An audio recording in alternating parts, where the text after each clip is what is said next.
Merhabalar, iyi akşamlar diliyorum.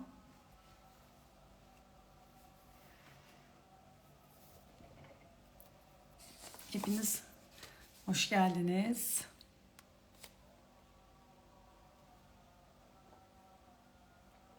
Şöyle, evet.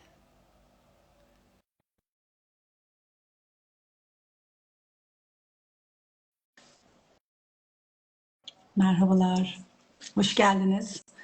Lütfen son 15 dakikada çok fazla soru yoktu. O yüzden sorularınızı... Merhaba Ayşegül. Merhaba ya hocam, nasılsınız? İyi İyiyim, sen akşamlar. nasılsın? Ben de iyiyim. Bugün daha iyiyim. İyi olmaya Hı hı. çalışıyorum. Nasıl gidiyor hayat? Valla ben iş yerinden biraz geç çıktım. Şunu da bunu da böyle yeni bir oluşum içerisinde olduğum için Değil. ben şimdi sen de yaşayacaksın benzer durumları. Evet. Ya böyle planladığım, yapmam gereken saatin böyle akşamüstü geç vakit olduğunu, bayraklara Fark ettim. sıcağımızı bile unutmuşum. Evet. E, Onları astık, çıktık. Yarın bir misafirim olacak 36. falan. Böyle geldim hemen bir mercimek ekmeği pişirdim. Onu Oo, fırını kapattım, kınayı ekmeğinizi bile. kaldım. Merkür'ü uğurluyor. Merkür'ün ileri Son hareketini günüymüş. karşılamak Evet. için kına yakacağım bu Evet. akşam. Detoks potansiyeli de olduğu için. Evet. Böyle kendimce bir telaşla, koşturmayla saati yetiştirdim. Sende nasıl Süpersiniz. haberler? Ben de İyi her iyiyim, şey. iyi olmaya çalışıyorum. Evet Hı hocam, iyi hı. olmaya çalışıyorum. Ben de Özgül selamlar. Teşekkür ederim. Hocam küpeniz çok hoş. Ha, Pembeyi çok severim. Şirinciğimin arkadaşımın oğlu gezerken görmüş bu küpeleri. Aa, Rüya teyzem çok sever demiş. Tabii çocuk olduğu için annesi de ya hani beğenmem diye düşünerek, halbuki annesi de beğendi. Ya hani çocuk beğendi falan diye hani şey yaptı. Getirdi. Ha, ben o kadar Çok beğendik. keyifle kullanıyorum ki. Marka vermeyeyim, malum yazarım ben sana sonra. Tabii, tabii hocam, Küpelerini tabii çok sevdiğim bir güzelsiniz. markanın çok da uygun Çok güzel. rakamları olan bir marka. Çok Çok teşekkür ederim. güzel. Çok güzelsiniz Şimdi hocam. Ayşegül, ben takipçilerime şunu söyleyeyim. Çok güzel bir teknikle koldaki çıkrığı muhteşem bir şekilde yerine oturttu. Ben de çok acilde nöbet tutmuşluğumdan, yani bir 4-5 yıl acilde çok yoğun nöbetler tuttuğum Evet, için, evet. hatta Savaş kulakları çınlasın, acil uzmanı, çok değerli Evet, bir Savaş arkadaşım. Aslan çok çok tatlıdır. Çok severim. Dünyanın en Dünyalar iyi, iyisi. ya ben onun kadar iyi olmayı çok isterim. Yani Çok o çok kadar severim. seviyorum ve her defasında da Savaş'a, ya ben senin adının Barış olmasını istiyorum. Hani yerine oturmuyor mu Değil mi? Savaş adı Hiç diye. evet tam Kulakları tersi. çınlasın Savaşçığımın da. Evet, Yani ben onunla nöbeti devrederken, hani shiftlerimizde ya da ondan devralırken o kadar mutlu. emek verip o kadar her bir hastaya özel ilgilenirdi ki o acil Evet, ortamında. evet. Bence hani burada bir bu kadarlık bahsedilmeyi çok çok fazla hak Çok ediyor. bence de hak ediyor. Savaş abiyi çok severim ki benim acili seçmemde en büyük etkenlerden biridir. Savaş abi. Ben TÜBİTAK Ben yaptırmışım, biliyor musun, e, asistanlığımda bizim acildeyken. evet, Abla evet. sen işte bize Türkçe şey yapıyordun falan. Öğrettin. Çok güzel. Şimdi ben senin o videonu görünce, ben Somali'de 23 Nisan'da hemşire arkadaşlarıma palyaço kostümü diktim. Oo, Ve orada e, böyle palyaçolu, kimsesiz 600 kadar çocuğa kutlamaya gittik. Çocukların 23 Nisan'ını ve böyle bizim mütemadiyen gözlerimizden yaşlar ne akıyor. güzel. Hani üzüntü değil, bir Sevinç. duygulanma, bir sevinç. Şerife'nin kulakları çınlasın, o da arkadaşım. Yani o günkü duygularımın tarifi yoktur, imkansızdır. Hani anne olduğum gün o heyecan ve duyguyu yaşamamış olabilirim. O kadar özel bir histi. Palyaço olan arkadaşımın, Samsun'dan hemşire arkadaşımın kolu çıktı. Biz Mogadishu'nun ortasındayız, takılacak. Hani Evet, hani acilde takmışlığım var ama sağ yanımda ortopedist evet varken var. takmışlığım var. Evet ve Normalde ben göğüs cerrahi uzmanıyım, acil ilaç uzmanı da değilim. ve Çene ilaç verip oturtmuşluğum falan var. siz Ya her şey Allah yaparsınız dedim, hocam. aldım arkadaşın Bir denedim, rahat, gevşek bırakmıyordu kendini. Sonra bir daha denedim. Topuğu koydum koltuk altına. Oturdum. Evet, Sonra evet. kız döndü. Tekrar Geri çocuklarla oynamaya eğlenmeye başladı. başladı. Ya dedim kolunu bari şöyle tut hani.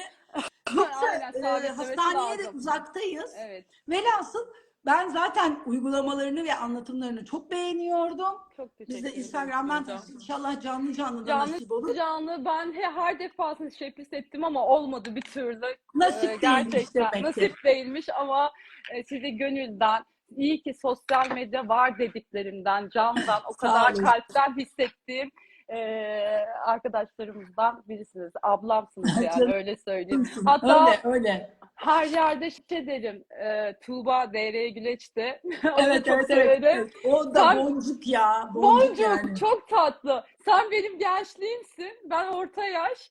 Ben Rüya yaşlıymış. yaşlı değil yani. Orta yaş sizsiniz de. Yani hani Bayağı bizim o yaşlıyım canım, 56 yani. yok hocam, hiç göstermiyorsunuz. Az Hiç kaldı. söylemeyin, 60'a. söylemeyin hocam. Söylemeyin Allah hocam, hiç söylemeyin. yaş büyüklüğü versin sağlıkla inşallah. Velhasıl ondan sonra senin o videolarını zaten çok beğeniyordum. Aslında acili yaşamayan insanlar hayatın bir nefes olduğunu da çok fark etmiyorlar. Farkında değiller. Evet. Sen biliyorsun ki 112 ile ambulanslarla gelip de ondan sonra bir nefes kadar olduğunu Olduğumuzda. hayatın yaşıyorsun. Ben Evet. en son palyatife 112 acile götürmüş, entübe edilmiş, yoğun bakım takipleri, serebral böyle bir açılamayan hasta, konfüze hasta gelmişti en son. Evet. Sorguluyoruz. Nar suyu. Sıkı takip edenler bilir. Evet. Yani sadece evde nar suyu içerken Nar suyuyla. aspire mi etti, Evet. hipoksit mi kaldı, nasıl, ne oldu ve hayat bir nefes Bir nefes. dedirten şeyler 1,5 yıldır o palyatifte çalıştığım dönemde ve şunu da gördüm ki biz aslında nefes almıyoruz ve nefes Evet. almadan illaki nezle, grip, o bu otoimmün hastalıklar oluyoruz. O zaman da nasıl diyeyim, bitkisel ilaç sahtekarlarının ağına düşüyoruz. Ona düşüyoruz. Aynen hocam. Az önce bir bitkisel ilaç takviyesi diye çok güvenilen bir insan çıkarmış diye bana gönderdiler.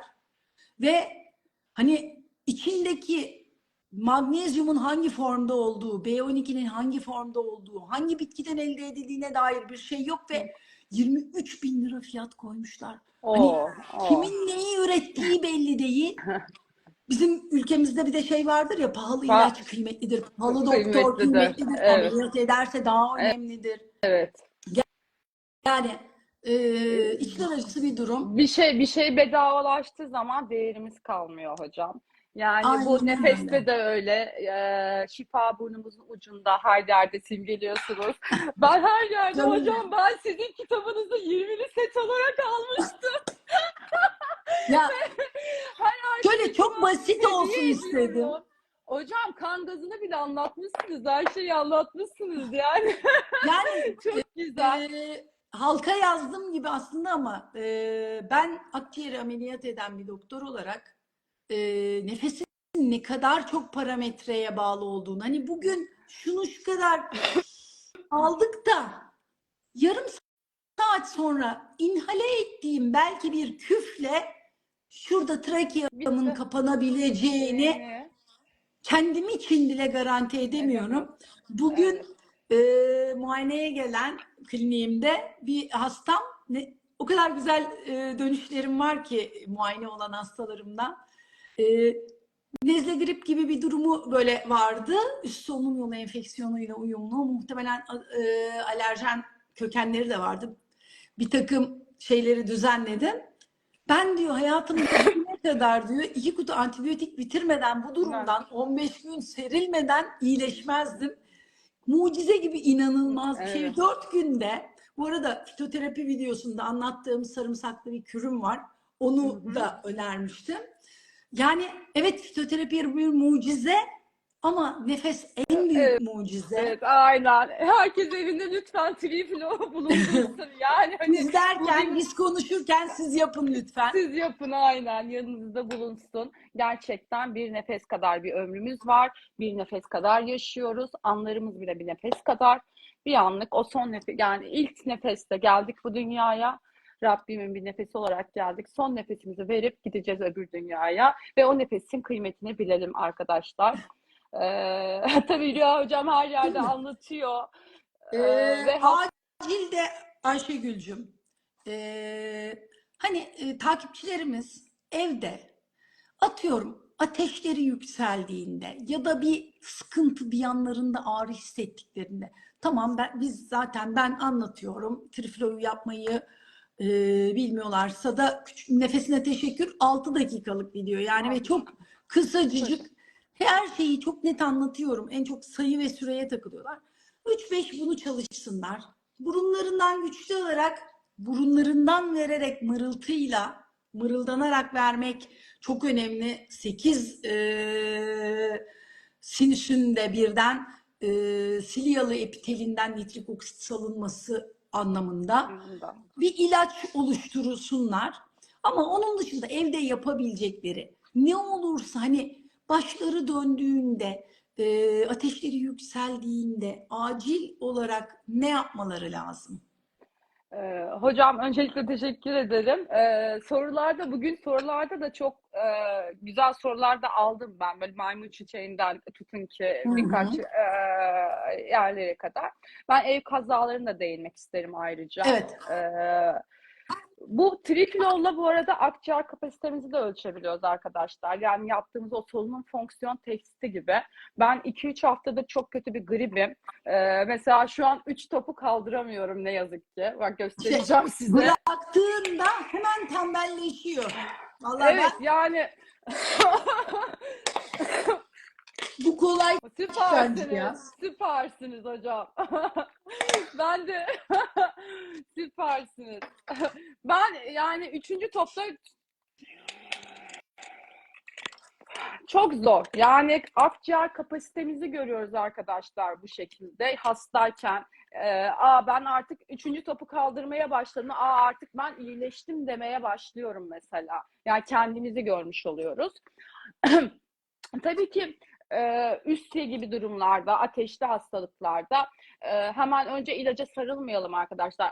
Ateş de aslında bizim bir immün mekanizmadır. Yani o ateşle beraber aslında o bakteriler ölüyor, o virüsler ölüyor. Ateş de iyi bir şeydir. Ateşimiz çıktı ki bizde bir şey var demeye başladık. O bir alarm sistemidir. Nasıl sabahları kalktığımızda alarmla uyanıyorsak, ateş de aslında bir alarmdır. Yani sende bir şeyler yolunda gitmiyor, vücudun sana verdiği bir alarmdır. Hemen ilaçlara sarılalım demiyorum ama önce soğuk duş olabilir. Çocuklarımızda özellikle gerçekten soğuk duş. Soğuk duş aldıktan sonra da klimanın karşısına geçirmeyin. Evet, kurulayın da arkadaşlar. Yani hani böyle soğuk duşu alıyorlar. Ondan sonra hatta kıyafetiyle beraber ıslak bırakan ebeveynler gördüm ben. Böyle üstüne kıyafetiyle soğuk duşu aldırmış ve o şekilde bekletmiş. Çocuğun ateşi bu şekilde düşecek diye. Bu da çok yanlış. Bir anda hipotermiye de sokabilirsiniz. Çünkü sonuçta çocukların vücut alanı ve kiloya bağımsız olaraktan daha geniştir. Ve daha çabuk ısı kaybederler. O yüzden kurulayın. Soğuk ılık bir duş. Soğuk derken çok soğuk, Buzlu hemen soğuk su da değil. değil, buzlu değil veya işte çok soğuk çeşmedeki o içtiğimiz soğuk su da değil. Yani ılık, elini yakmayacak, yani 37 derecenin altında, vücut 37-38 derece ise eğer, onun altında sıcaklıkta 35 derece mesela 30 o derecelere yakın. Vücut sıcaklığından daha az sıcaklıkta bir suyla soğutmuş olacağız arkadaşlar ve kurulayacağız. Kurulamayı da ihmal etmeyelim.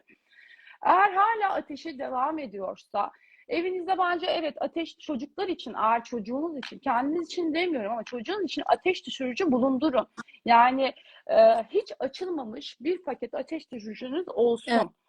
E, Açılmış olanların da ömrü aslında 21 gün, bir ay. Yani mesela bir meyve suyu bile vişne suyu açıp dolapta 4 gün muhafaza edebiliyoruz. Düşün, meyve o kadar katkı maddesi olan bir meyve suyu bile 4 günden sonra bozuluyor.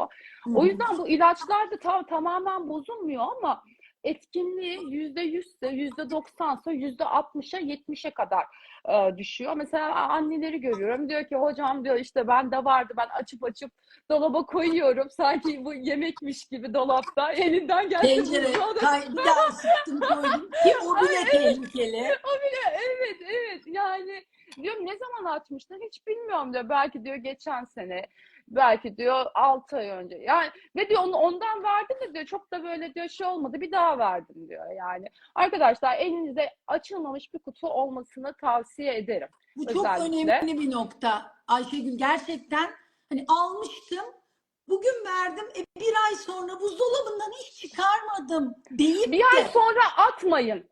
Atın demiyorum ben ama evet, yani etkinliğinin biraz düşeceğini bilin yani. bu çok önemli. Hani bazen dışarıda bir miktar kalmış olabilir. Dışarıdaki geçirdiği 2 saat sonrasında içindeki etkili moleküllerin biyoeşdeğerliliği düşmüş olur. Evet, evet. Bunlar da partiküllü. Mesela antibiyotik bir haftadan en Kullanın. fazla 10 gün. Ya kullanın, dolapta bile saklasan kullanmayacaksın. O çöptür, zehirler Antibiyotikte değil yani. de biz işte doktora soruyoruz, evde varsa kullanın diyor diye yazmış E, bir takipçimiz. evet, Şimdi doğru tamam, söylüyor. ama hani yoksa açılmadık, tabii ki Aha. onu O kullanacaksın gelmeden önce. Çünkü bu basamak basamak bir basamak tedavinin basamak. süreci. Aha. Aynen. Yani ben ilaçları özendirmek için şey için bunu söylemiyorum ama evde bir tane açılmamış olsun. Evet, açılmışı kullanın. Bakın 3-4 yani 2-3 saat içerisinde ateşi düşmemişse diğerinden verin arkadaşlar. Yani Hı hı. bir daha açılmıştan bir daha vermeyin. Onu demek istiyorum Evet, ben. Evet, evde çok varsa önemli. evdekini kullanın diyoruz ama evde mesela ben sorarım hastalarıma, evdeki ne zaman açtın derim yani. Hani artık şu an yani gerçekten insanlar evlerinde bir sürü ilaç var. Herkesin evinde bir sürü ilaç var. Yani hani fazla fazla çok kolay bir şekilde ulaşabiliyorlar ilaca. Yani yurt dışında böyle değil. Yani bir antibiyotik alabilmek için ne kadar sürünüyorlar gerçekten. Ama bizim Türkiye'de yazmazsan kabahatmiş gibi davranıyorlar böyle. Aa, yazsana bana şunu, işte sanki bir marketten bir şey ister gibi, yaz bana şunu, yaz bana antibiyotik. Bak, herkese antibiyotik şu bu demiyorum yani. Sadece evde bir tane eğer çocuğunuz varsa evde bir tane açılmamış ateş düşürücü olmasını tavsiye ediyorum ben. Sirkeli su önerir misiniz Öne, diye. Yani az ben miktarda olur. öneriyorum. Hı hı. Ben öneriyorum hocam ama şey yani hani bunda böyle sirkeye abanaraktan çocuğun gözüne, işte bunu yapanlar da Yakacak gidiyor. kadar değil. Evet evet, bunu da Ya aslında yapıyorlar. şöyle, mikrobiyom içeriğini güçlendirmiş oluyor. Hani yapılmış çok etkin, belirgin bir çalışma Çalış. olup olmadığını bilmiyorum ama e, etkinliğini daha hızlı hissedip o mikrobiyomlarla hızlandıracağını düşünüyorum ben de. Evet. İbuprofenin kısırlık yapıp yapmadığı konusunda yayınları açıp bakmak lazım. Senin bilgin var Benim mı? bir bilgi, öyle bir bilgim yok hocam. Ben de duymadım da. İbuprofen de olsun, parasetamol Non da olsun. steroidlerde. Non-steroidlerde öyle bir şey duymadım. Bilgiler için. Öyle bir şey duymadım hocam. Olsaydı da gerçekten herkes söylerdi. Bir şekilde duyulurdu yani. Ama öncelik parasetamol, daha sonra ibuprofen olabilir. Bir yaşın altı ibuprofen bazen önerilmiyor. Hı hı. Eğer kalp kapakçığında veya kalpte bir delik varsa, bir şey varsa. Onların kapanması Önerin. sürecinde. Evet. Evet, onların kapanma sürecinde önerilmiyor bazen, Hı bazı hı. durumlarda. Ama parasetamolde bir zararlı bir şey yok. Ama bunda da tehlike ne? Ve ilaçların, anneler babalar ilaçların tadına baksın gerçekten. Yani şey, çocuğum almıyor ki, bilmem ne ki demeden önce gerçekten o ilacın tadına da bakın. Yani ben de anneyim. 3 kızım var benim de. Ben Maşallah. çocuğuma vereceğim.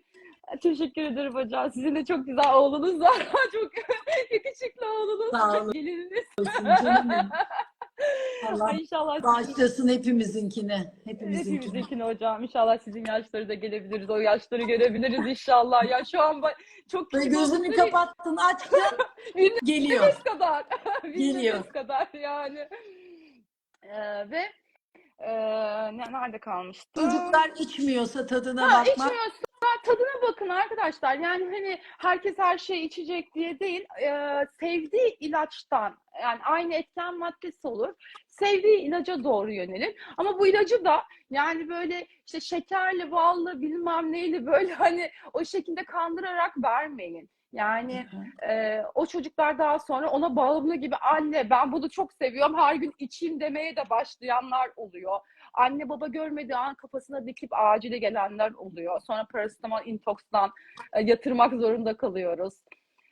Böyle bir durumlar da var arkadaşlar ve lütfen verdiğiniz ilaç, nasıl yemeklerin tadına bakıyorsanız verdiğiniz bir antibiyotik de olsun. Önce siz bir tadın. Ondan sonra Aynen. çocuğunuza verin. Yani çuval tuzunu önce kendinize batırın, sonra çocuğunuza batırın. Şeyde oğlumun küçüklüğünde bir grup antibiyotik işte beta-laktamaz içeren amoksisilin klovolanat grubundan çok güzeldi tadı. Onu şey yapardı. Sonra böyle üstüne oturup zorla enjektörle falan içirdiğim şeyler oldu. Sonra bir gün Vardı. dedi ne olur artık üstüme şey yapıp çıkıp da Oturma. içirme. Hani ben bir iki üç diyeceğim içeceğim falan şeklinde.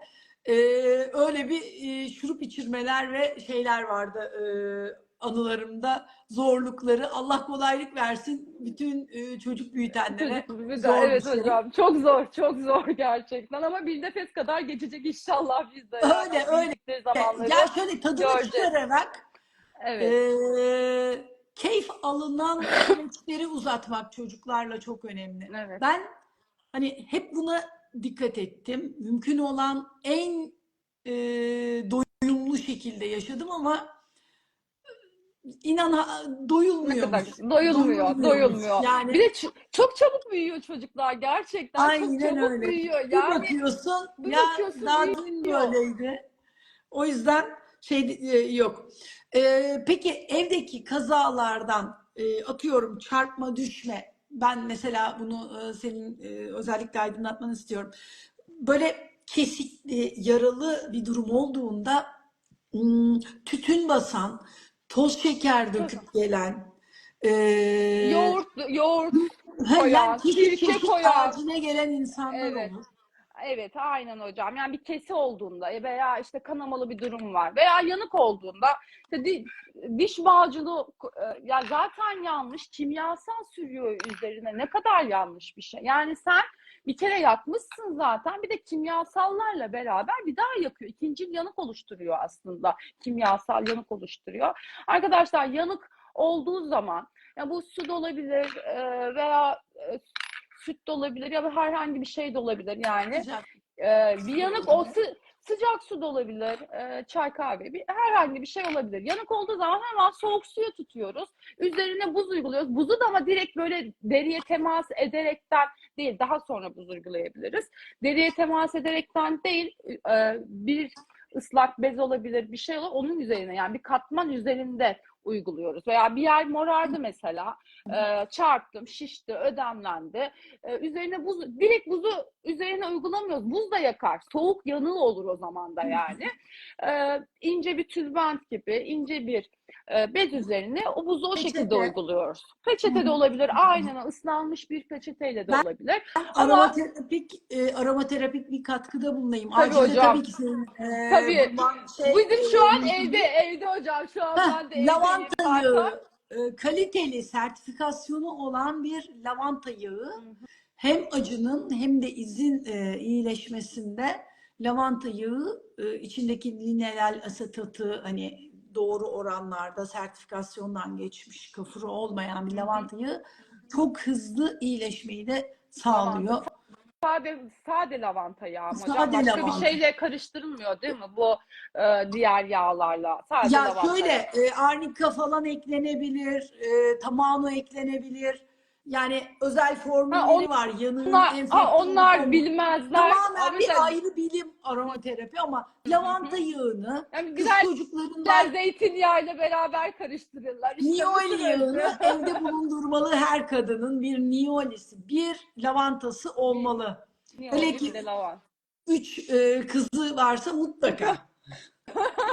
Ben özellikle tabii hocam. Yanıklarda asla hiçbir şey sürmüyorsunuz. Yani bir şekilde yandıysa hemen soğuk suya. Bunu da ılık su demiyorum arkadaşlar. Soğuk suya Hı hı. gerçekten. O içebilecek o içtiğimiz soğuk su. Buz gibi su da demiyorum. Buz da yanık oluşturabilir. Hı hı. Ayrıca ikincil yanık oluşturabilir. Asla herhangi bir kimyasal yoğurttan tutun da hiçbir şeye karbonat dökeni gördüm. Diş Aynen. macunu diş macunu süreni gördüm. Yani her türlü yağ süren gelen onu da gördüm. Şimdi takipçilerimizden kantaron yağını Kantaron yağı fotosensitif. Şimdi kantaron da fotosensitivite yapan, yani gün ışığına çıktığınızda iz karartabiliyor. kalması, leke kalması. Aslında kantaron fitoterapi camiasında daha fazla antidepresan etkisiyle bilinir. St. John diye Avrupa farmakopelerinde Hı hı. depresyonda Tedavi. daha çok oral preparatları çalışılmış moleküldür. Bizim Türkiye'de her şey hani kantaron yağı Her şey tamam ama hocam, her şey güneşten etkilenme ve leke yapma potansiyelini çok yüksek. yükseltirsiniz. Evet. O yüzden de çok da güvenli olmuyor. Susam yağı diye sormuş birisi. Susam yağını da taşıyıcı yağdır. Hani tam önermiyorum. Dediğim gibi lavanta ve tamanulu karışımlar. Aromaterapi bilen eczacı, aromaterapi uygulamaları, karışımları hazırlayan eczacı arkadaşlar var Türkiye'de. İşte o yüzden onlara hazırlatmaları daha güvenli olur. Evet, şu an biraz onu bulmak da çok zor hocam. Yani o magistral yani hani Evet, eski evet, evet. o bir şeyi yapan eczacılar kalmadı gerçekten. Yani hani ne diyeyim? Asit yanığında kantaron leke bir kişi de bırakmaması diğer kişilerde bırakmayacağı gibi bir denklem kurmamızı sağlamıyor. Hani bir kantaronun, o yüzden fitoterapik ürünlerde şöyle bir dezavantaj var. Atıyorum, senin hazırladığında benim hazırladığım bambaşka içerikler, içindeki etken maddeleri farklı olması Evet. durumu yaratıyor. O yüzden de güneş ışığından kantaron sürerseniz bile güneş ışığından korunmak en güzeli Gerekli. olur diye öneriyorum ben. Peki düşme çarpmalarda, morluklarda soğuk uygulama dedik Soğuk peçeteyle. uygulama, peçetenin üzerine buz uygulayabiliriz. Arı Kanama varsa sofrasında ne diyorsun? arı İnşallah alerjiniz yoktur diyorum. Anafilaksi gerçekten çok tehlikeli bir şey. Yani tek arı için demeyeyim. Bir ilaca karşı 100 defa yaptırmışsındır ama 101. defa anafilaksi geçirmeyeceğini bilemeyiz. Ve evlerde iğne yaptıranlar, yani hani, ve sağlıkçılarda çok ölüm oldu. Daha geçenlerde Antalya'da anestezi uzmanı vefat etti Evet. anafilaksiden. Bursa'da acil asistanı vefat etti anafilaksiden. Sadece paroldan düşünün yani. 100 defa aynı ilacı vurulmuşsundur. Bana bir şey olmaz deyip evde veya odada, mesela Ya hastanede onu odaya bırak, kapanıp içtiğin şu çayda dahi yapabilir. atıyorum sumaklı kekik çayı 101.sinde içerisinde etken uyaran anafilaktoid reaksiyonu Bak, başlatan bir tetik düğmeye bak basar ve bitti tak tak tak tak ateşlenmiş bir domino taşı gibi gibi gidebilir. sistem. Arı böcek sokmalarında ağır anafilaksi durumunda zaten etkeni ortadan uzaklaştırmamız gerekiyor. Arının iğnesi kalmışsa hemen çıkartmamız gerekiyor. Veya bir böcek soktu, orada bir şey kalmışsa hemen çıkartmamız gerekiyor. Akrep, yılan, akrep sokmalarında çok ekstremiste ağrısı olur. Yılan sokmalarında da öyle. Yılan sokmalarında gidip zehri emiyoruz gibi öyle bir durumlar yok arkadaşlar. Biz bu zehri emiyor muyduk? Öyle bir durum yok. Akrep zehri çok kardiyotoksiktir. Yani kalbe zarar veren bir enzim içerir aslında. Hani akrep akrep zehrinden çok ölünmez. Yılan zehrinden ölebiliyorsun. Yılan zehri ise kan hücrelerini bozar. Aynı Covid'deki gibi. Bizim pıhtılaşma faktörlerini, kan hücrelerini bozar. Bir taraftan kanarken bir taraftan da pıhtı atar ve ölüm gerçekleşir. Hem kanarsın hem de pıhtılarla beraber ölürsün. Akrepte ise kardiyak ve diğer sistemleri de etkileyebilir ama en çok ölüm olursa da kardiyotoksik olduğu için, kalbe zarar verdiği için akrep zehri kalbe zararlı olduğu için, kardiyotoksik olduğu için ölüm Ben gerçekleşiyor. şeyde Akrep soktuğu Elmalı'da zaman görmüştüm, birkaç tane böyle geliyordu. Elmalı tabii bahçelik. Evet, lafını yok böldüm. Buyur canım. hocam, yok ben sizinkini böldüm hocam. Siz Yok, anladın estağfurullah. hocam. Evet. Ben çok konuştum. Yo yo, akreple yılanı tam bitiriyordun. Dinliyorum. Akrep sokmalarında, yılan sokmalarında mutlaka acile gidiyorsunuz. Yani gidip işte ay ben orayı emeyim de şöyle de öyle bir şey yapmayın. Hafif bir Ateş turnike düşürücü alayım, bir soğukta gezeyim bilmem ne. Mesela değil. hani ihmal, aman bunu evde atlatın dediklerimiz var. Bunu değil. Mutlaka Evet, bunu koşarak geleceksiniz dediklerimiz işte var. akrep yılanda evet bunu evde atlatmayın gerçekten ve akrep sokmalarında yılan sokmaları daha uzun takip oluyor neredeyse ama akrep sokmalarında neredeyse 6 saat takip ediyoruz biz acil servislerde. Akrep sokması, yılan sokması olursa mutlaka acile gidin. 112'yi de çağırabilirsiniz. Hani 112'yi ben normal ateşim çıktı, burnum akıyor diye çağırmayın ama bu tarz zehirli böcek, zehirli hayvan ısırıklarında mutlaka evet 112'yi çağırın, acile gidebilirsiniz arkadaşlar. Kardiyotoksik olduğu için minimum neredeyse 6-8 saat biz akrep sokmalarını acil serviste takip ediyoruz.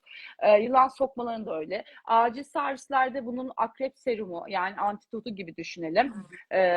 Serumunu eğer sistemik bir etkisi varsa akrep serumu veya yılan sokmalarında yılan serumu uyguluyoruz. O yüzden acile gidin. Akrep ve yılan sokmalarında mutlaka acile gidiyoruz. Eğer arı soktu, bir nefes darlığı yaşadın, hemen 112'yi çağırıyorsunuz. Yani veya anafilaksi dediğimiz reaksiyon başlamak üzere hissediyorsan, anafilakside ne oluyor? Nefes darlığı olabilir, dolaşım bozulur, yani bir anda tansiyon Bilinç sıfırlanabilir, gidebilir, bilinç kapanabilir. gidebilir. Hemen yanındaki 112'yi arasın ama evdekileri 112'yi arasın bir yandan. Evdekiler de yanındakiler de hemen bacakları yukarıya kaldırsın. Anafilakside ilk verilecek pozisyon semi-fowler veya bacaklar yukarıya kaldırılacak ki çünkü bütün kan periferde göllenmiştir. Yani alt kısımlardadır. Kalpte kan kalmamıştır. Kalpte kan pompalayacak bir kan da yoktur. O yüzden bacakları yukarıya kaldıralım ki o kan kalbe doğru aksın. Kalbe doğru aksın, beyne doğru aksın. Anafilakside Restoration Council of United Kingdom'da mesela pozisyona önem vermiş. Yani bu yanındaki halk da olabilir veya hastane içerisinde de olabilir. Hemen bacakları yukarıya kaldırın. Yani Yolda pozisyon çok gördünüz, önemli. düştü, ne Bacakları olduğunu yukarı kaldır. bilmediğiniz bir durumda hemen bacaklarını Yukarı yukarıya kaldırın. sakince kaldırıp hastanın solunumunun rahatlamasını, Evet. yani nefes alıp almadığını tabii ki önce hava yolu kontrolünü Önce hava yaptıktan yolu. sonra Tabii. yapacağım inşallah. Güzel nefes kamplarımız olacak. Çok Evet, güzel biri eğitimlerimiz olacak. arı sokma, evet, dağıltı buz uygulaması, evet buz uygulaması yapılabilir. Akrep yılanda da gerçekten çok ağırlı olduğu için, şiştiği için oraya da buz uygulaması yapılabilir arkadaşlar. Arının iğnesi varsa hemen uzaklaştırın ama yani bir yabancı cisim görüyorsunuz orada hemen uzaklaştırın. Bir böcek farklı bir şeydi. Yabancı cismi uzaklaştırmak gerekiyor arkadaşlar. Kısmı, o buzu uygulamanın mantığı da şuradan: soğukla damarlar daralarak orada o zehrin anafilaksi Sistemiye yapan dağılmasın. bütün sisteme dağılmasın. Hani süpürgeyle çöpler dağılmasın diye toparlayıveririz ya. O buz donarak damarları Daraltarak bunu yapıyor. evet, O hocam. yılan sokmasında da acilin kendi protokolü var. Siz acile Evet. götürmeye çalışın. Yani şimdi herkes acile gelsin demiyoruz arkadaşlar ama akrep yılan sokmalarına evet acile gidin yani. Yani işte. Hemen ateşin çıkınca önce acile koş demedik biz size. Evde Evet. oturun. Önce bir soğuk uygulama, Duş alın. ılık Ilık duş duşunuzda alın. ateş düşürücünüzle. Dinlenmeyi, ateş düşürücüsünü alabilirsiniz. Nefes Dinlenmeye çalışın. geçin. Aynen. Ama Ben akrep, yılan sokmalarında acile gidebilirsiniz gece yani. saat 2:30 gibi 2 aydır devam eden şu kaşındaki sivilce için acile gelen hastam olmuştu. Evet tabii hocam. Yani gecenin neden geldin, canım sıkıldı geldim diyenler de oluyor. Kötü rüya gördüm geldim diyenler de oluyor. Karabasan geldi. Şimdi ben şöyle sorulardan birkaçını cevaplayayım istiyorum Ayşegül'cüm. Başka söyleyeceğin şu an için bir şey yoksa. Kesilerde kanama varsa Kesilerde, evet. hemen baskılı yani herhangi bir temiz bir bez veya o anlık ne varsa hemen baskılı bir şekilde bastırmaya çalışacağız ki baskılı pansumanla Stopper durdurma. olmak önemli Evet, olan. Evet. durduracağız kanı. Burun kanama. Çocuklar genelde böyle ergenliğe geçiş zamanında ve küçük çocukken yani o burunun büyümesiyle kılcal damarın büyümesi birbirine çok adapte olamadığı için küçük çocuklarda ve ergenlik döneminde burun kanamaları çok sık gelir. Bütün aileler de böyle çocuğum işte burnu kanadı diye acile böyle kucağımıza atıverirler böyle. Burun kanaması çocuklarda olabiliyor. Ergenlik çağındaki çocuklarda da olabiliyor. Burun kanaması olunca bu şekilde böyle gelmiyorsunuz arkadaşlar. Böyle olduğu zaman arkaya doğru aspire edebilir, akciğerine kaçırabilir. O daha kötü. Midesi emin olun o arkaya doğru akar, midesi bulunur, kusar, kusmunu aspire eder, daha kötü. Öne doğru eğiliyorsunuz. Yani akacak kan dışarı aksın. Hani akacak kan damarda durmaz. İçeriye doğru akıtmayın, dışarıya doğru akıtın arkadaşlar. Dışarıya doğru. Burnunu Öne eğilerek. sıkarak o şekilde acile gidiyorsunuz. Aynen. Geçip geçmek için. Ya da böyle küçük Peçeteyle. tamponlama. Evet, Tamponlama olabilir. bir Çünkü peçeteyle tampon yapabilirsiniz. Onun pamuk duracaktır. değil de daha Pamuk böyle değil. pamuk Sert değil, peçete. onun lifleri kalıyor. Daha sert ya da böyle küçük şu sponge peçeteler de dediğimiz iyi. bizim sargı bezi gibi olan serum hidrofil bezler, sponge'lar. Onlar her evde çok bulunmuyor hocam. Ama bizim normal şu peçeteler, rulo kağıtlar bunlar sert biraz. Mesela daha sert oluyor. burnunuzu bununla silmeyin mesela. Ben mesela benim burnum çok akar. Genelde bir alerjik rinitim var benim. Evet, gaz. Tuvalet kağıdı ondan da bunlardan daha yumuşak gerçekten. Aynen. Ben tuvalet kağıdıyla silerim evdeysem mesela. Ama burun kanamalarında bu rulo olanlara havlu kağıtlar daha iyi, daha sert, daha kolay bir şekilde tampon gibi bakın böyle kıvırın ve hemen böyle burnunuza doğru yerleştirirseniz bu havlu kağıtlarda o işi görecektir yani arkadaşlar. En iyi tampon şu havlu kağıtlar. Evet. Normal burun silmeyi de ben evde tuvalet kağıdıyla yapıyorum daha böyle yumuşak olanla. Aynen. Çünkü derim çok hassas benim. Küçük cam parçası battığında çıkaramazsak hemen acilde mi çıkarılmalı? Bunu atma ihtimali illaki var. Yabancı cisim reaksiyonu illaki sonradan oluşuyor. Ama öncesinde çıkaramadıysanız o gün çıkaramadıysak evet acilde gözüktü. Genelde cam filmlerde gözükmüyor bu arada. Onu da söyleyeyim. Tabii. Cam filmlerde gözüküyor zannediyorlar ama filmde gözükmüyor. Bazıları gözüküyor, bazıları gözükmüyor. Evet, acil çıkaramadıysan eğer acile getirebilirsin. Yani yaralanmalarda ilk müdahaleyi evde yani hastaneye götürmeden önce anında müdahale çok önemlidir. O yüzden önemli durumlarda anında müdahale etmeniz gerekiyor. Yani her şeyi devletten bekleme gibi değil de bastırın. Kanama varsa bastırın. Cam kesti, içinde cam parçası çıkartacaksın bunu. Ama şunu da demiyorum. Yani işte boynuna bıçak gelmiş. İşte bir şey saplanmış. Bunu çıkartın demiyorum arkadaşlar. Yani hani evet bununla beraber gidecek. Çünkü sen onu çıkartırken ikinci bir kesi daha oluşturuyorsun.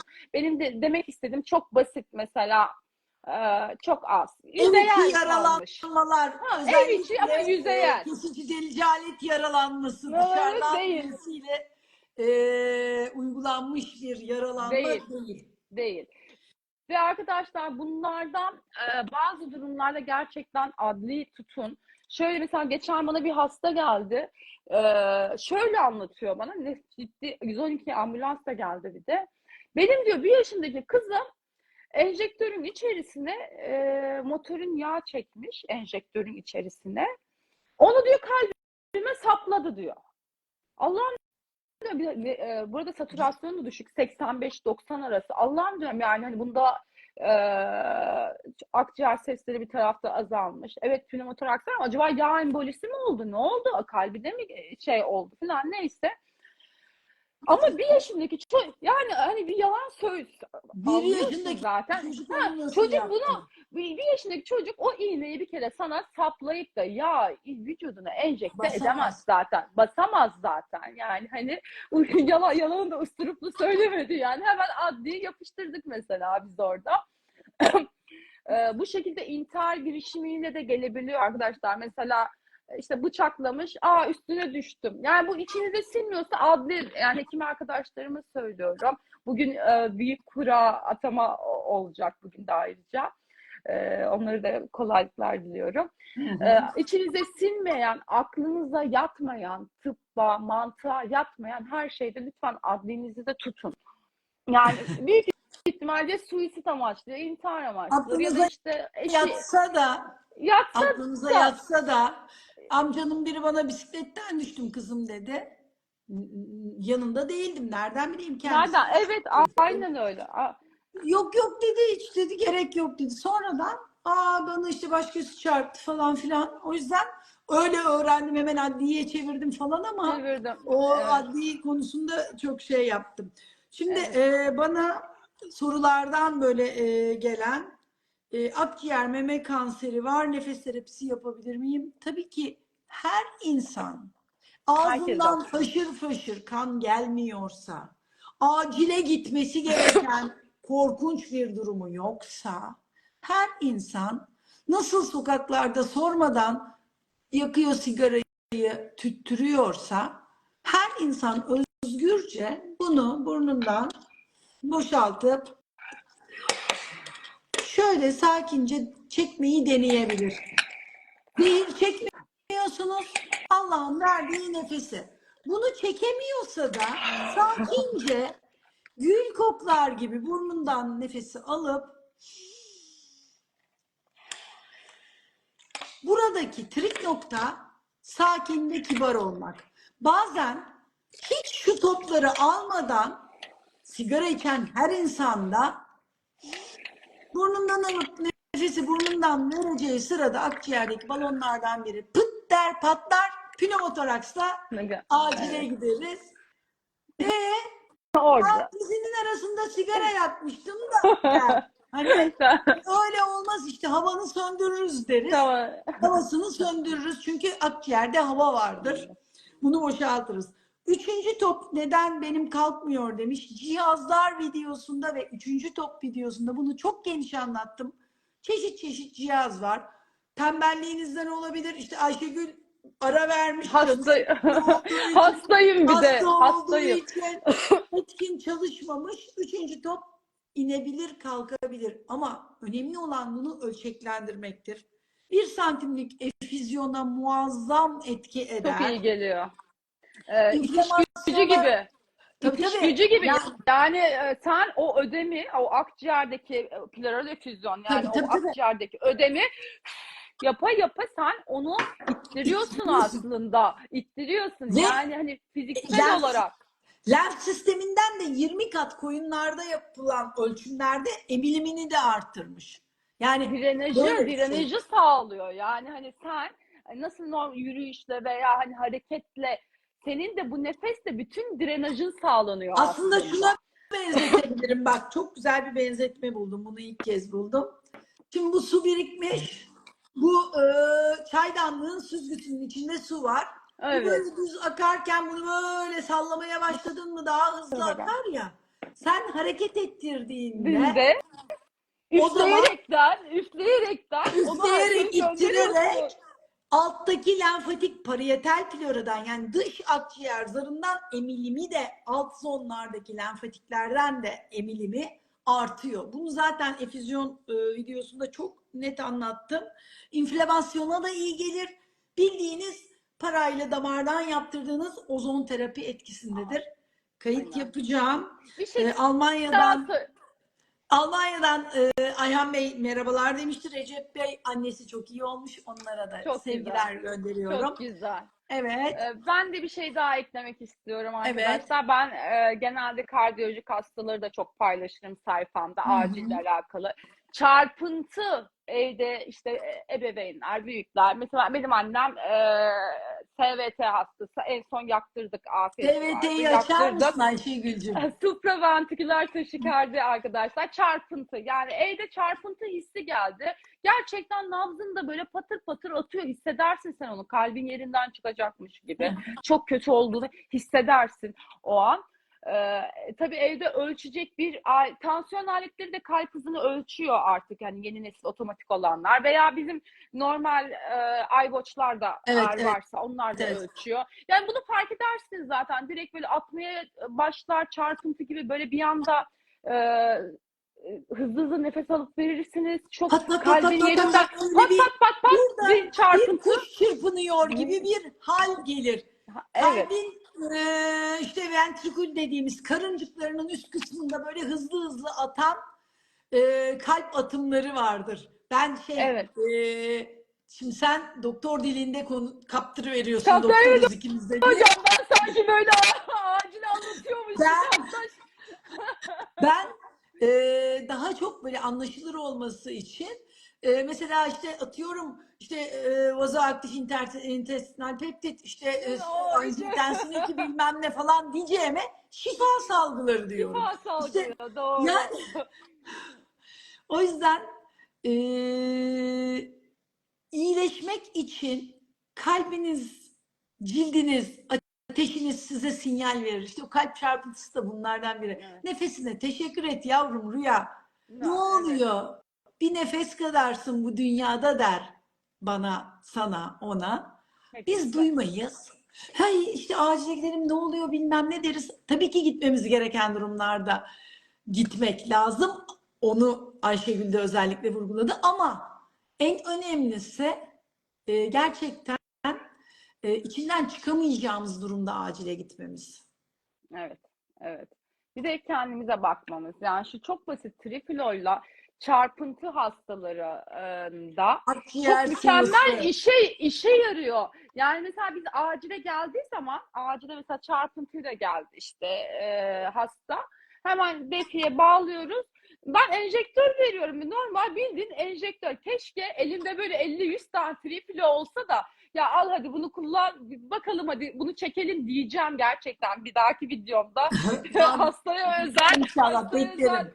hastaya özel diyeceğim, şu trifiloyu üfle 2 dakika boyunca üfle, düşüşü göreceğiz bakın diye. Ben o videoyu da çekeceğim bir dahakinde. Gerçekten Çok çarpıntılı sevinirim. hastalarda kalp Çok hızı dramatik. fazla Çok çok dramatik güzel değil mi düşürüyor. Ayşegül? Çok güzel de güzel ya. %80 o enjektörle bununla düşüyor yani. Hani ilaç uyguladığımız kısım 10 hastadan ikisi, taş çatlasa 3'ü, 7'si o üflemeyle, vagal menavrelarla üflemeyle geçiyor yani. Hani yani şu trifilo kalbe de iyi geliyor. Yani kalp hızı çok yavaşsa, mesela AV bloğu vardır.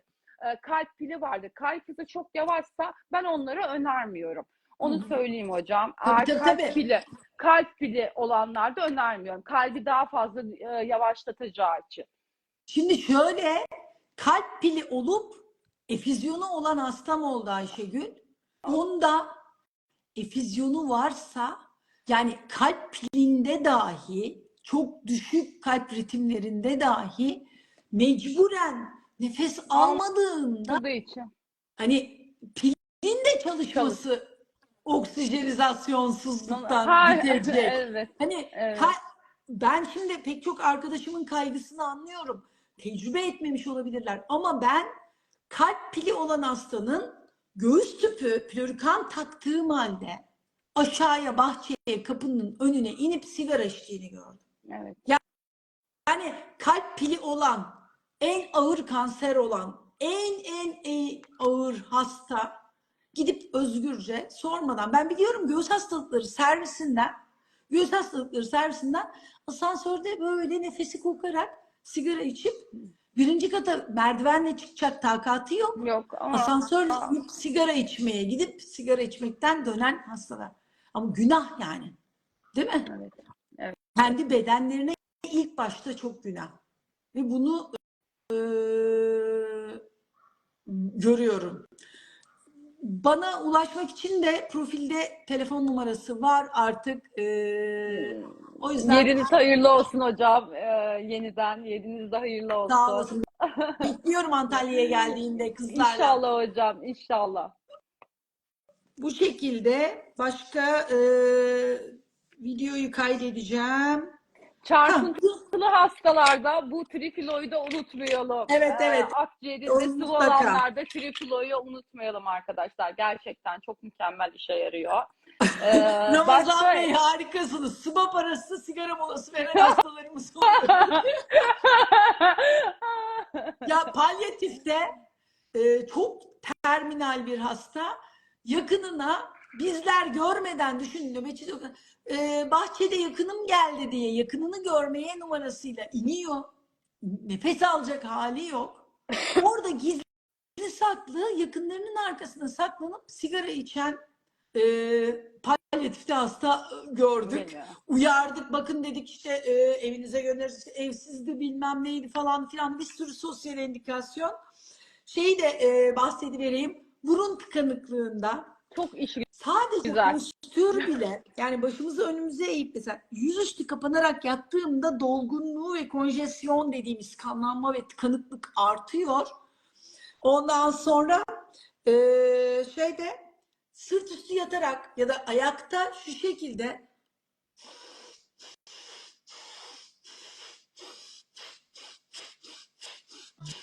gibi. Ondan sonra zaten çektim bunun videosu var. Burun nefesi videosu ama tekrar gösteriyorum. Sağdan aldın, bekledin. Soldan verdin.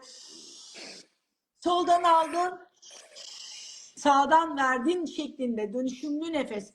Nadi Shodhana denen Ayurvedik yogik nefeslerde nefes de çok hızlı burunun açılmasını sağlıyor. Bilmiyorum artık reklama girer mi bilmiyorum ama aromatik yağlardan Hülya'cığımın çok güzel bir Nose Mix diye kokusu var. Hemen şöyle burun ucuna sürüldüğünde mesela ben o korona pandemi dönemlerinde hemen böyle maskenin önüne sürüyordum. Hava perdesi gibi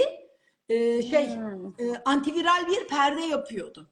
O Kekik yüzden kış dönemi kızların yakalarına birer damla Nose Mix anlatıp Nozmix. gönderirsen Tabii hocam. onları çok güzel korumuş olursun. Kekik yağı da çok güzel geliyor gibi Ya sanki hocam. Kekik yağı timol nasıl? karvakrol var içinde ama şöyle kekik yağında timoli karvakrolü çok yüksekse eğer dokuya değerse yakıcılık yapabilir. Ben bir Evet. komşum verdi e, böyle bir vatandaş Bilemeyiz üretiyormuş ama yani. Evet. doğal iyi üretiyormuş ama yani böyle eline değdiğinde mesela dudağına bir şey Da değdiğinde yakıyor. O yakıyor. yüzden hele ki çocukların cildinde tahriş Çok tahriş yaratma riski. yapar. O Tabii. yüzden Tabii. bir difüzörde belki güvenli olabilir kekik yağı. Bunlar böyle. Başka söylemek istediğim şeyler var mı? Eğer bebeklerimiz, küçük bebeklerimiz, çocuklarımız varsa kimyasal ürünleri sakın açıkta bırakmıyoruz arkadaşlar. Böyle bir şeyler, mesela acedir, o çamaşır suyudur, içme suyunu, içme şişesine böyle normal pet şişeye koyup saklamayın gerçekten. Bunu çocuk da olsa bilmeden içer, erişkin de olsa bilmeden içer yani. Lütfen yani bu tarz kimyasal temizlik ürünleri eğer küçük bebeğiniz çocuklarınız varsa, küçük çocuklarınız varsa lütfen yukarılarda çocukların ulaşamayacağı yerde olsun. Bunu öneriyorum. Ve eğer içtiğini gördüyseniz eğer kusturmaya çalışmayın. Kusturursanız ikinci kez yanık oluşturmuş olursunuz arkadaşlar. Pildir vesairedir asla pil pil yutmalarına geçmek istiyorum Evet. hocam. Orada Evet, önemli bir evet, şey o çok önemli. söyleyeceğim. Onu da E, belirt. Evet. Pil yutmalarında eğer pil yuttuğunu düşünüyorsanız işte her ne olabilir? Oyuncak pili o anlık yok içinde ama vardı daha önce. Yuttuğunu düşünüyorsun. Hemen acile gidin arkadaşlar. Bu durumda pil yutmalarında evde bekleyin demiyorum. Ama evde ne yapabilirsiniz? Bir yaşından büyükse eğer bir yemek kaşığı bal verin. 1-2 yemek kaşığı bal veriyorsunuz. Bal o pilin yakıcı etkisini mideyi, mukozasını koruyor arkadaşlar. Mide ve bağırsakları koruyor bal. E, Ve hemen acile götürün. Pil mideyi de yakabilir, bağırsakları da açıldığı, beklediği sürece o 8 saat, 10 saat beklediği sürece bağırsağı deledebilir. O yüzden pil yutmalarında eğer pil yuttuğunu düşünüyorsanız acile götürün. Para yutmalarında çok önemli bir şey olmuyor. Zaten solunum yoluna geçse nefes alamaz, öksürmeye başlar. Ters çevirin. Akciğerine bir şey ters çevirin. Sırtına Küçük pat pat. bebekse sırtına vuruyorsunuz en az 3 kere, 5 kere. Evet. Büyük çocuksa hemlik manevrasını yapıyorsunuz arkadaşlar. Bunu zaten Yani. çocuğu olan veya yani evde biri herkesin ilk yardımı herkesin bilmesi gerekiyor. Ve mesela annesi babası kalbi durmuş. Annem öldü diye böyle yanında yırtınıyorlar. Böyle işte 112'yi bekliyorlar. 112'ye de bir yandan saldırıyorlar yani vatandaşımız. Ya 112 arayın tamam ama oturun kalp masajını yapın. Yani hani nasıl sürücü ehliyet kursu alırken hani o ilk yardımımız öğretiliyorsa ya hani tek sürücü kursu veya onu da demiyorum ya insan olan, yaşayan herkesin ilk yardımı bilmesi gerekiyor. Kalp masajı, ellerin varsa, yani ellerin yoksa tamam ayağınla yap diyeceğim. O derece yani. Şu basmayı yapın arkadaşlar. Böyle 112 gelene kadar sen onun dakikasından yiyorsun, saniyelerinden yiyorsun. Yani göğüs üzerine basacaksın. Yani gidip sana soluk ver bile demiyorum. Only hands'tir. Yani ellerinde böyle hiç kırpmadan dakikada 100 basış şeklinde basacaksınız ve o sırada 112'nin gelmesini bekleyebilirsin ama siz de bir çaba gösterin. Orada yerde yatan senin annen, senin baban. Senin de bir çaba. Orada dövülme yerine oradaki annene, babana yardım etmen lazım. Ben ilk yardım videosu çektim. 2-3 tane attım. Hatta çocuk ilaç dozlarına kadar ileri kardiyak yaşamda videosunu da çektim. Bu arada biri demiş ilk yardım videoları yapsanız da. Ben çok fazla çektim. Benim sayfamda var bu arada. Kalp masajı, çocuğa nasıl yapılır, bebeğe nasıl? Bebeğe 2 parmakla yapıyoruz arkadaşlar. Çocuğa 2-8 yaş tek elle yapıyoruz. Ondan sonrası büyük olanlara da 2 elimizi bu şekilde bastıraraktan büyük şekilde göğüs kafesinin üstüne yani iman tahtası 3'te 1'lik sol yarısına bu şekilde bastırıyoruz. Bastırın. Çünkü senin tek dolaşımı yani o yerde yatanın tek dolaşımı senin şu 2 ellerinin arasında. Sen onun kalbi senin şu ellerin şu an. Yani öyle düşünün.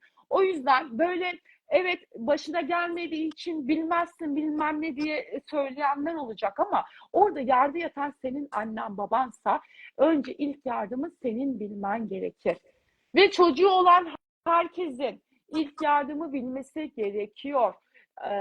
Nöbet geçirenlere gelmedik hocam bir de evde nöbet geçiren evde bir nöbet geçirdiği zaman hemen 112'yi arıyorlar ama o şekilde bekliyorlar. O sırada ağzındaki köpük akciğerine kaçıyor veya yeni beslemiştir. Evet. Dili böyle içeriye doğru kaçmış, mosmor getiriyor saturasyon. Bir peçeteyle, bir gözlük şeyiyle o dili tutun. Hocam en kötü şey yapın. Yemek kaşığı. Yemek kaşığını şöyle bu şekilde verip bastırıp açın. En kötü bunu yapın. Ama en önemli pozisyon böyle düz yatırmayın. Yan yatırın ve sırtına vurun. Yani nöbet geçiren biri olduğu zaman nefes almasına, hava alması, hipoksik kalmaması lazım. Yan yatırın ve sırtına vurun. Çünkü ağzı köpürmeye başlayacak. Şu şekilde yatırdığınız zaman o ağzına köpük hepsi akciğerine kaçacak. Yani nefes bitti mi? Hayat Nefes bitiyor bitti mi? Hayat arkadaşlar. bitiyor. Kalp de Artı duruyor daha sonra. beynin hasarlanmasının süresi kısalıp hasar oluşma riski artıyor. Bizim bir yakınımız Isparta'da eşi doktordu. Hanım arrest oluyor, Evet. düşüyor, bir hipoksik atak geçiriyor. Hemen dili tutuyor, peçeteyle çıkarıyor. Eliyle tükürükleri sallayıp Evet. resitasyona başlıyor. 112 yetişiyor. Hiç hasarsız, pırıl pırıl, Hatarsız. zihin berrak toparlanmıştı. Evet. Birsen teyzenin de kulaklarını çınlatmış Ne olalım güzel. bugün böyle. Yani Çok güzel. helal olsun Birsen teyze dedim. Hani normalde hani tamam eşin doktor olsa da böyle atlayabilir. Her insanın işte bu yüzden acil Bilmesi müdahale gerekiyor. konusunda Ayşegül'ün videolarında var. O yüzden ben hani o konuda Çok hiç risk falan değinmiyorum. Ben de değinmek istemiyorum ama herkesin bilmesi gerekiyor. Kalp masajını herkesin, yani sakın nasıl okuma yazma öğreniyorsan ya da nasıl televizyon izlemeyi, o tuşları biliyorsan kalp masajını herkesin Hı bilmesi hı. gerekiyor. Yani en kötü YouTube'a yaz. Hani benim sayfam çok karışık bulursanız, benim sayfada bulamazsanız da YouTube'a yaz, kalp masajı Aynen. nasıl yapılır. Artık Bu kadar. her şeyin bir kolayı var. Kolay Yani ben şimdi var. kına nasıl tutar diye ben zeytinyağlı çayı demledim. O yüzden hızlıca ilk yardımcı annenin Da sayfasında da vardı var. hatırladığım. Aynen. Aynen Ben hocam. Banu'yla da bizim burada Banu'yu da tanırsın sen, acil uzmanı. Evet, evet, Banu.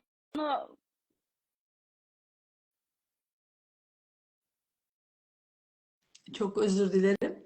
Heh. Banu'ya da acilde böyle resitasyonu çok güzel anlatır diye şey yaparlar. Bir denk getirip canlı yayın açıp İnşallah. Çok güzel kaydedeceğiz olur. resitasyonu. İnşallah. Çok böyle her dinleyen ay Banu çok güzel anlatır, çok Ay, güzel anlatır. Senden çok iyi güzel. olmasın o da çok Çok güzel güzel. anlatır. Çünkü acilin ekmeğini suyunu böyle bir parça yemiş içmiş olan her Tabii insan hocam. o dinamizmi yaşayıp o nasıl denir nefesi yönetmenin önemini. Ben Evet. birinci yatağa hasta kabul ettim. Bizim Atatürk Devleti o zaman nöbet tuttuğumda döndüm. Tamam mı? Vitalleri alınmamış 112 getirmişti derken alınırken hasta tekrardan Arrest oldu. arrest oldu. Hemen müdahale yani gözünü çevirdiğin Temiz. anda hayatımız bu Bu kadar arkadaşlar. kadar. Evet. Yoksa hani 4 günde şu toplarla iyileşmiş bugün konuştuğum hastam vallahi hocam kızacaksınız belki hani her gün düzenli yapmıyorum bugün yapmayı unuttum diyor. Ya dedim ben zaten her gün hani hiç olmazsa sabah akşam eğer bir hastalığınız varsa daha etkin mutlaka Daha yapın etkin. En azından diyorum. akciğer kapasitemizi ölçebiliyoruz. Mesela ben diyorum ki ben daha iyileşmedim. Ben daha şeyim, Aynen daha doluyum. böyle yani. Akciğerlerim dolu diyorum. Ve üzerinde zaten akciğer kapasitesini gösteriyor. Mesela diyor ki 600 300, cc, 900, 900, 1200. 1200. 1200 diyor. Yani ben diyorum ki benim şu an akciğerlerim 900 1 litre Anca arası. şey Diyorum. yapıyorum. İşte o Anca yüzden diyorum. az önce kalp ritmindeki hızlanmada da kullanın dediğinde kaç kere kullansın gibi bir şey söylenemez. Söylenemez. Ne Birdenbire kadar kalbin ritmi yapabiliyorsan değişir. değişir. Evet. Yani Evet. böyle bir hüküm vermek. O yüzden soluduğum havada diyorum ya şu an burada yediğim içtiğim akşamüstüki yemekteki bir madde salınıp ben de anafilaksi dediğimiz reaksiyon başlatabilir. Böyle gözlerinizin önünde Ebru Gündeş'in meşhurdur ya şarkı Beyin söylerken kanaması aynen. yani Beyin kanaması Ebru Gündeş'i geçirmesi olan hepimize olur arkadaşlar. olabilir. Sanatçı diye işte ya da annesi babası doçent profesör diye hastalıklar insan ayırmıyorlar. Ayırmıyor. En Aynen. önemli büyük mevkilerde, en önemli en üst makamlarda da olsanız Evet. sizi bir virüs tamam bu o zaman başhekimin yeğeniymiş hasta etmeyeyim demiyor. Demiyor. Ben bunu koronada yaşadım. Şule hocamın annesi rahatsız. Akşamüstü aradım görüntülü. Ondan sonra neden çalışmıyorsun teyze dedim. Kızım biraz böyle halsizlik geldi de dedi. Dedim o akciğeri dedim kim açacak senin yerine? Kızın doçent diye Kızım dedim senin akciğerini açmayacak. korona sana torpil mi yapacak dedim. Anlatabiliyor muyum? Yani hal böyle olunca her insan kendi akciğerinden havalandırılıyor ve her hastalığı bununla şifalandırma Falan, gücü evet. Rabbim burnumuzun ucuna vermiş. Sen kızların için akciğerlerini havalandıramıyorsun.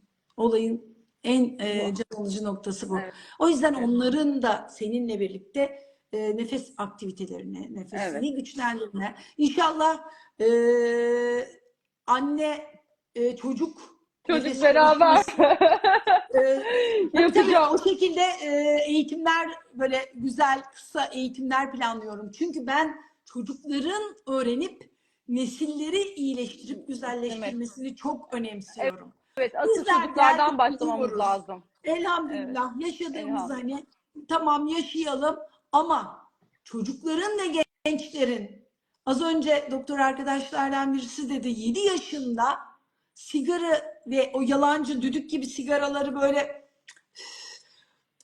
yapıyorlar ya, kimyasalları Doğru. çekiyorlar. Ben bunu görünce çok üzülüyorum. Kahve zincirlerinde hiç böyle sanki normal bir şeyler yapıyormuş gibi sigara içen insanları gördüğümde çok üzülüyorum. Benim aslında hani yola çıkıp da nefesi böyle cesurca anlatma, kimseyi umursamama cesaretimi de yaptığım şeyin iyiliğe dair İyilik. olduğuna inancımdır beni şey yapan. Aynen hocam. Kaç Sizlerle kişiyi buluşturan, güzel şifalandırmanız. kalplerle buluşturan. Aynen. Sağ olun hocam. Kaç kişiyi Çok çok şifalandırdınız? çok Kaç teşekkür kişiden hayır ediyorum. duası aldınız? Ben bir şey daha değineceğim Tabii hocam.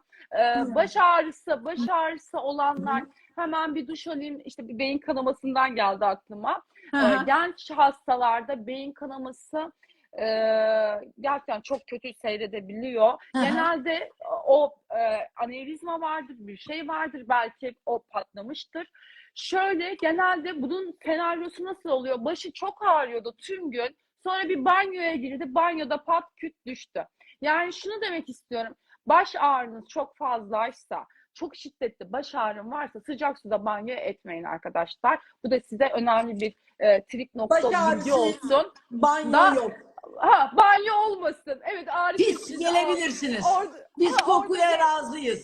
orada geç, yat, dinlen, işte başka şey izle ya da uyumaya çalış ama sıcak suyla banyo etmeyin. İşte sıcak su duş iyi gelir, başım ağrısı geçer diye düşünmeyin. Orada anevrizma varsa patlayabilir. Genelde genç beyin kanamaları da böyle duştan sonra çok daha fazla ya sıcakla Allah korusun. aktiflenerekten beyin kanamaları ortaya çıkıyor. Onu söyleyecektim. Onu unutmuştum. Çok Hatırladığımız teşekkür iyi ederim oldu. Ayşegül'cüğüm. Ben teşekkür ederim hocam. Çok güzel En yayındı. kısa Böyle zamanda sohbet muhabbetti. Yan canlı yana. Yan görüşmeyi yana. İnşallah aynen hocam. amin inşallah hasretle bekliyor olacağım. İnşallah hocam. Cevaplayamadığımız teşekkürlerini ve iltifatlarını ileten tüm takipçilerime Arkadaşlarımız. Bilge çok teşekkür ediyorum. Sultan Bilgeciğim çok teşekkür ederim. Ivan Bilge Ayşen, amca. ılık duşta baş ağrısı çok şiddetliyse ne olur ne olmaz direkt acile o zaman atabilirsiniz. Çünkü çok böyle hani beyninizi uçuran baş ağrılarında Evet, hayatın dayanılmaz. güvenli olmak en En önemlisi. şiddetli. Kendinize Aynen çok iyi hocam. bakın. Siz de hocam. Ağzına sağlık canım. İyi akşamlar. Sizin de ellerinize Hoşçakalın. sağlık, ağzınıza sağlık. Sağ olun.